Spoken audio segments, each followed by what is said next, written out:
গাজীপুরের টঙ্গীতে ভোররাতে ঘটে গেল আরেকটি মর্মান্তিক ছিনতাই ও হত্যা। কর্মস্থলে যাওয়ার পথে ছিনতাইকারীর ছুরিকাঘাতে নিহত হয়েছেন সিদ্দিকুর রহমান।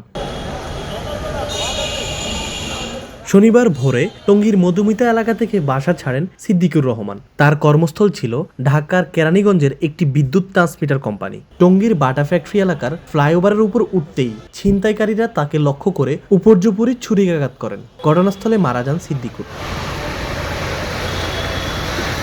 খবর পেয়ে টঙ্গী পশ্চিম থানা পুলিশ দ্রুত ঘটনাস্থলে পৌঁছে মরদেহ উদ্ধার করে শহীদ তাজউদ্দিন আহমদ মেডিকেল কলেজ হাসপাতালের মর্গে পাঠায়। এসআই মনোহর আলী জানান, ঘটনাস্থল থেকে ব্যবহৃত ছুরিটি উদ্ধার করা হয়েছে এবং হত্যাকাণ্ডের সঙ্গে জড়িতদের শনাক্তে অভিযান চলছে।